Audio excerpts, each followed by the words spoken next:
Assalamu alaikum. Welcome to Heart to Heart. My name is Madiha and we're joined by Sister Masuma Jaffer, who is a resident Alima at Stanmore Mosque, and she also has qualifications in counselling. She's counselled hundreds of individuals, couples and families on various topics and issues. And Heart to Heart is a show that's all about you as the viewer.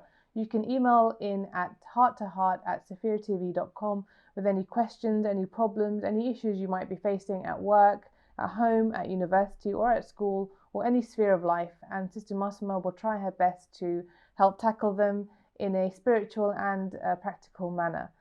Thank you so much for joining us, Sister Masuma. Thank you for having me. We've had loads of people email in with various issues and topics that they're facing in various aspects of life. So I'm just going to go straight into it as always.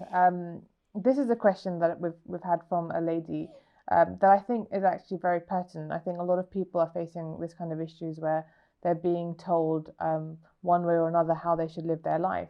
This person has said, I recently got married and I've made the decision to leave work and be a housewife. However, I've been met with so much hostility and abuse, not from non-Muslim women, but Muslim women who are really career orientated.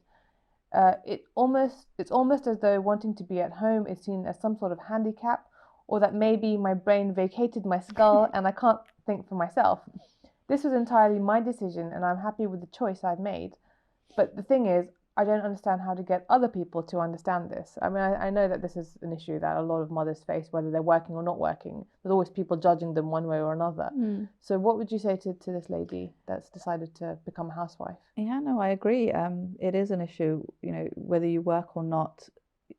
There'll always be someone who'll tell you what you're doing is wrong. She actually doesn't mention children, so I assume she's just being she's not talking about being a mother, because that's much easier than to explain. Yeah.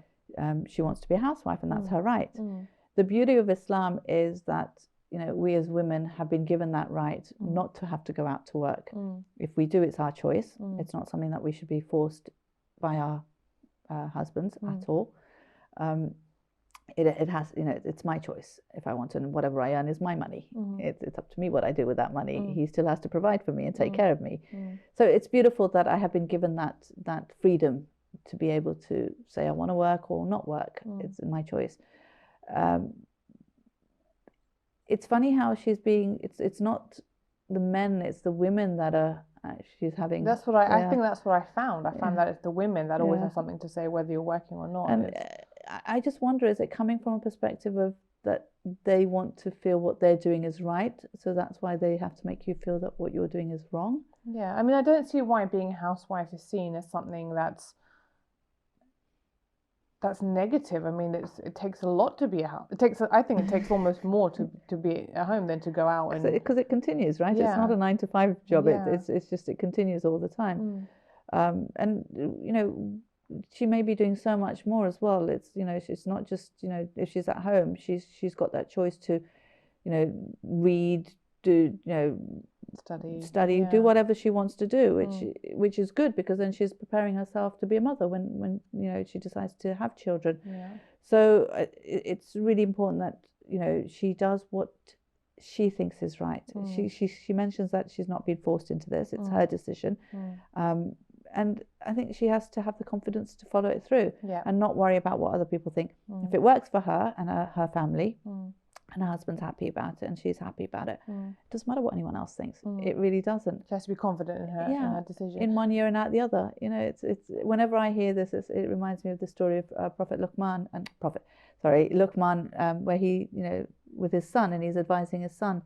And they have a donkey, and initially, his son is sitting on the donkey, and people are, sitting there saying, how can a young boy be sitting on the donkey when the old man is walking? That's so wrong. So then they swap over, and then people start saying, as a father, how can you sit on the donkey and let your little child walk?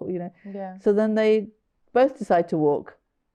And it's like, what's the point of having a donkey if neither one of you are sitting on it? So, you'll never make people happy, make everyone happy. And it's not about making other people happy. It's about ensuring that what you're happy with the decisions you're making, and that, this is, you can okay those decisions to God. If God was to ask you, why did you do this? And you're quite capable, you're able to answer him, then that decision's fine. It doesn't matter what anyone else says. When you were answering the question at the beginning, you said, it's not women's responsibility to go out and earn. But what if you have a situation where between a couple, they've decided between themselves that it'll be the woman that's working and the man that stays at home? That's fine as long as they've decided as a couple. So it's something that they have both decided, and she's happy with that and she's comfortable with that, because it is wajib for him to provide for his wife. But if she tells him, no, you know what, I'd rather work, maybe I've got a degree, I'm a better job or whatever, and you're actually better off looking after the kid, that as long as they're both comfortable with that, then that's fine. So is he doing something haram if he's not providing for her? As long as she has told him that she's let him off that, then it's fine. It's not a problem at all. But she has to be okay with it and not be pushed into it. Yeah. Because in the end it falls on him. So unless she's actually let him off that, then it's a problem if she hasn't. Okay, great. So you're saying is that this lady should be confident in her own sort of choices, and she should try not to let what other people are saying, and make sure as long as it works for her family, that's all that matters. The other people are living their lives, not your life. No, that's absolutely true. I hope this lady actually benefits from your answer, because I think that's definitely a really good that's really good advice that you've given. I'm going to move on to the next question.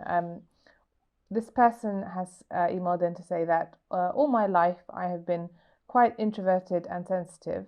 However, since joining my local mosque, some of the boys there give me a hard time because I am quiet and keep to myself. I joined this mosque because I like the lectures they have there. Anyway, the point is I don't like football and I've never been in a fight. I just want to be on my own and read or play video games. Should I stop going to this mosque or should I confront these boys? I hate confrontation, by the way. Oh. Seems like a really good boy. There's a lot there. Yeah. He talks about the fact that he realizes he's an introvert, which is fine, and nothing wrong with that at all. But also, I think knowing that you're an introvert, sometimes it's important for you to step out of your comfort zone for growth. Okay. So, yes, I'm an introvert. This is where I'm comfortable. But I know in order to grow, I have to step out of that comfort zone, step out of that circle, and maybe sort of make an effort to socialize with others. It's not, there is very rarely growth within the circle of our comfort zone. It has to be outside, which makes us uncomfortable, but that's where growth happens. So it's good that he knows himself. That's a really good thing, that he knows himself. He knows what he likes, what he doesn't like. But it feels like he is comfortable with staying within those boundaries. It's probably that he has to find people. I mean, he said here that he doesn't like football. Yeah, but not all boys do. Yeah, probably so have finding to find someone that's exactly, similar, like-minded. Yeah, exactly. So, there are boys who don't like football. There are, I'm sure he can find someone who, has the same interest as him. But it sounds as if he doesn't feel the need to. Yeah. And therefore he doesn't want to. Yeah. And I think he needs to push himself a little bit to want to, because there is a need of growth in all of us. He says that he's joined the mosque because of the lectures. So there may be others who are coming for the same reason, and he can have then, conversations on what the lecturer said, and, maybe even start up a discussion circle and things like that. Yeah. So he's taking charge of the thing that he likes and then encouraging other people to join that. Yeah. So rather than expecting other people to come up with something that he likes, him actually taking charge and maybe starting, discussion circle with the sheikh. If he likes. And what about, he's saying some of the boys give me a hard time because I'm quiet and keep to myself. Well, what should he say to these boys? So he doesn't say how old he is. It's dependent on how old he is. But a lot of the times I think it'd be good to actually just have a facilitated conversation with an adult present there who's facilitating it. So it may be, if he's quite young, with the parents there. It may be with maybe the speakers that he likes. Getting him involved in a perspective of, I need to have a conversation. It doesn't have to be confrontation. It can be a conversation where you're just letting the other person know that, you're making me feel uncomfortable when you do this. and seeing then how they react to that, because they may not realize that they're making him uncomfortable. They may be doing it as a joke because this is how they joke with each other. Yeah.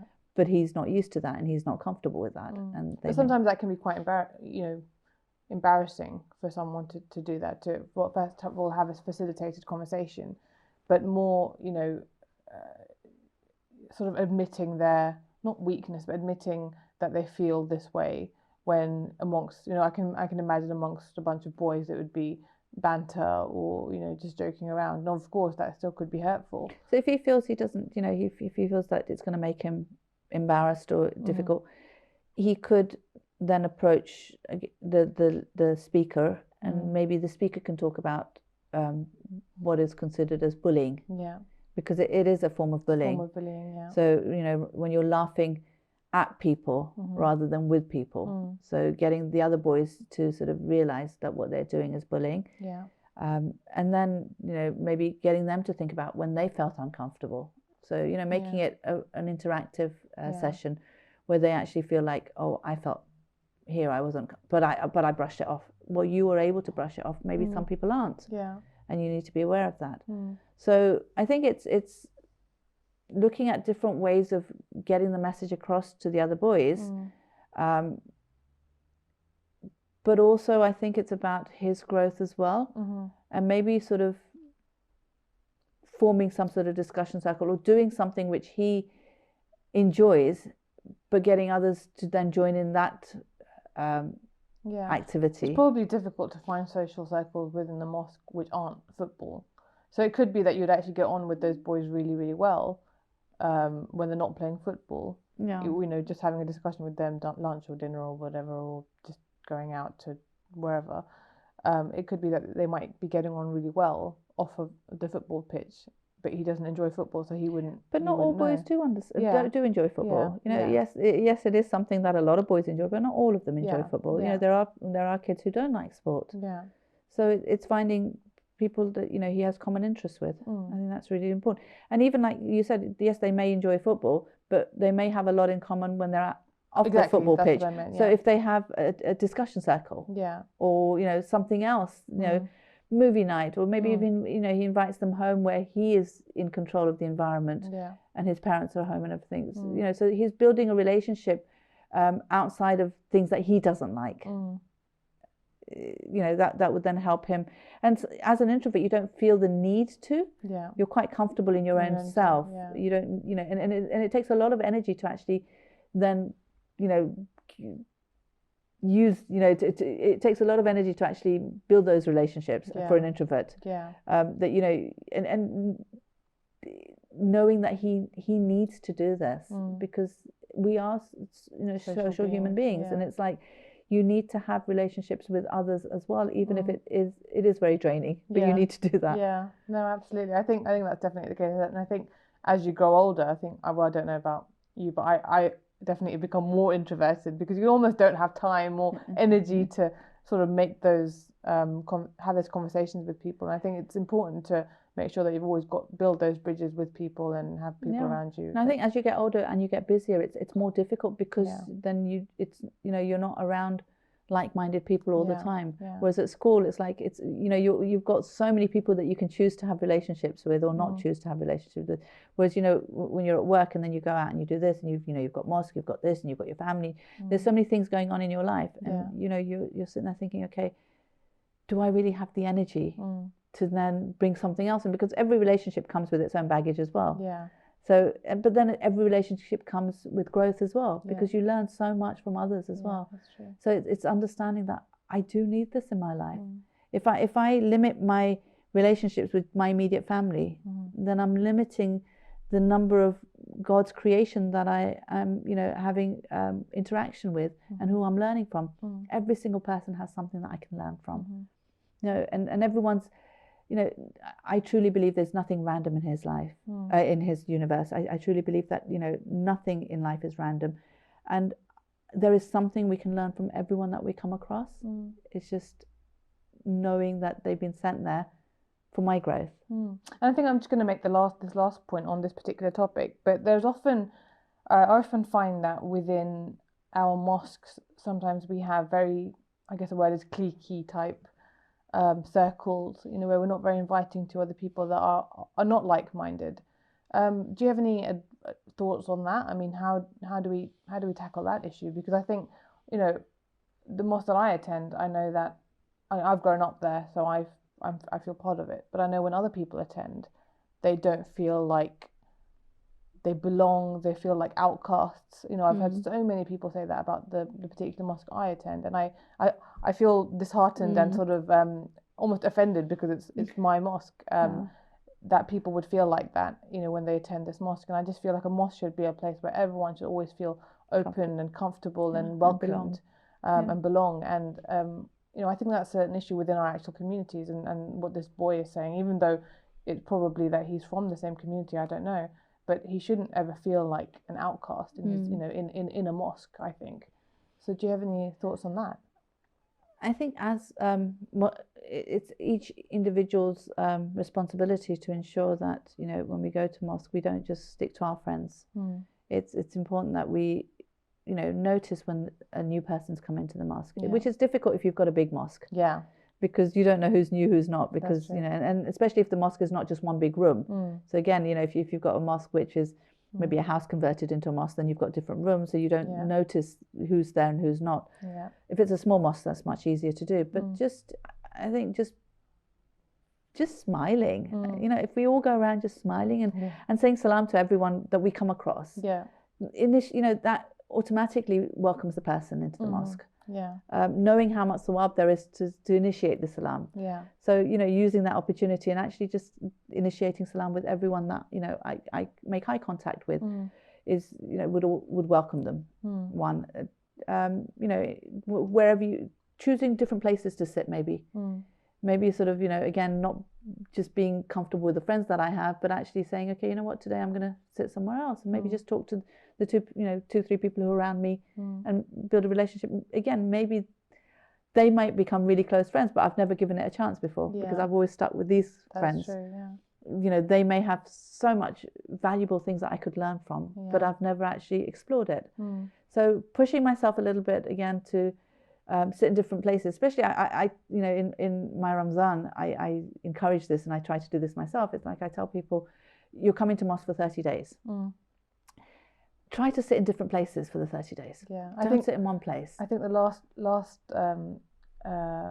month of Ramadan, when I was sitting next to someone in my mosque, and I said, "Oh, well, you knew I haven't seen you here before." And they're like, "No, I've been coming here my whole life." And I was like, "Oh, well, I've been coming here my whole life too. We've never met."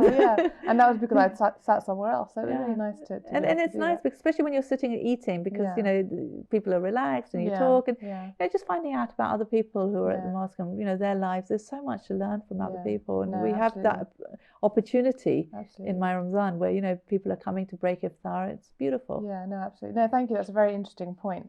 I'm going to move on to the next question because we've only got a few minutes left of the show. This person has said that I want to make a difference in this world and contribute something meaningful to it. So I've been thinking about going to a poor country and doing voluntary aid work, but some of these countries I want to go are complete war zones. I've also been advised not to go as I am a single mother with 2 young children, so if anything happens to me, what will become of my children? Anyway, I feel that what I'm doing is not enough. What do you think, Auntie Masuma? Which is a very interesting question for me in particular, because my day job is to do exactly this, aid work in war zones, and I always get questions like this, but I'm obviously not a mother, so I don't face the same responsibility, I guess. This is very common amongst young mothers, because you feel like you're in a rut. Your child takes up so much of your time. You feel like you're not growing as a person. You feel like you're not giving anything back to society. You feel like your relationship with God has deteriorated because you don't have time to do as much ibadah as you used to. What we need to do is change the way we look at it.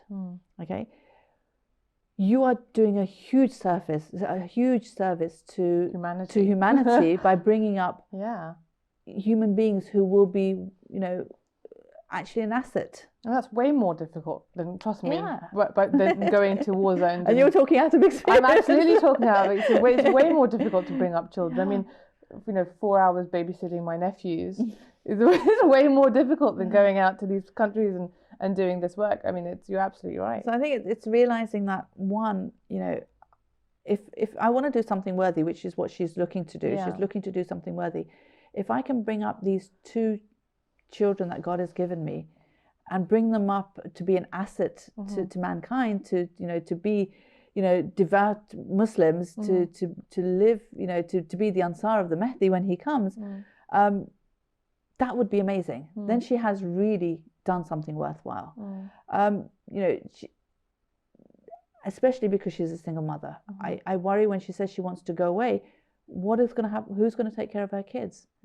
Again, you know, your children have been given to you specifically by God to bring them up. If you're handing them over to someone else, you know, what about that responsibility?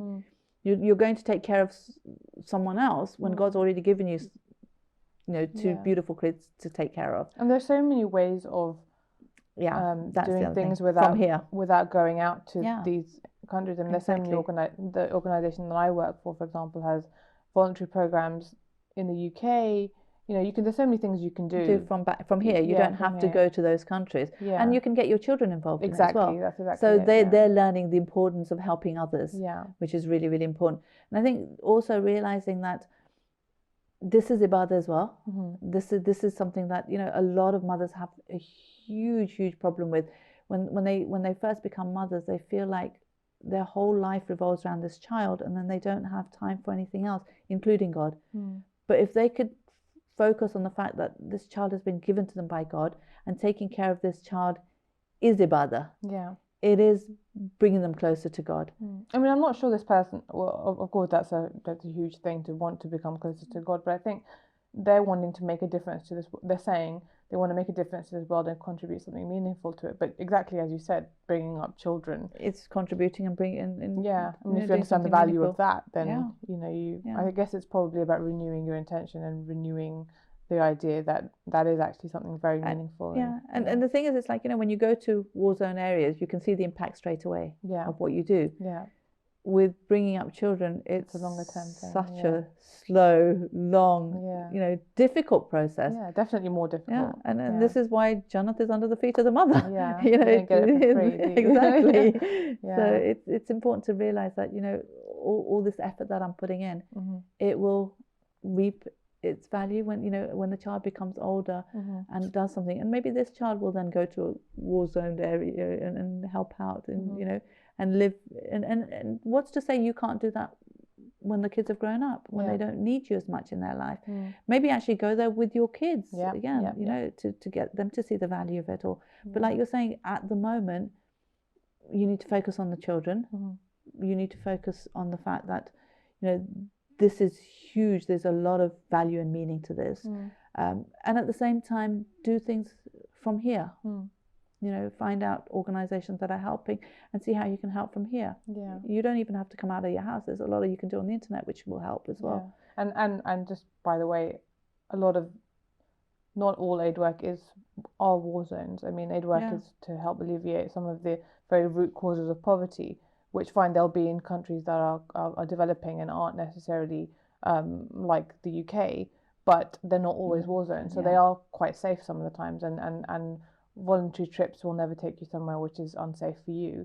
So I mean, you could definitely go a week or two if you do absolutely feel like either take your kids with you, which is very possible, or if you want to go for a week without your kids or however long, it's always very possible to do that in a safe country. But, you know, as you said, it's, you know, that can always happen later on when the child is elder as well. And there's a lot of, you know, learning for the children if you can take them along with you, because the impact of seeing it for your own self and being told about it is so different. It's so different. And it you know, changes them for life. You know, what they see actually changes them for life, and then the choices that they make. I remember talking to someone who was saying that how they went and lived in one of these developing countries for a year for whatever reason, and they'd taken their kids with them, and they literally each had a suitcase that they took with them, and they lived for that year with that suitcase.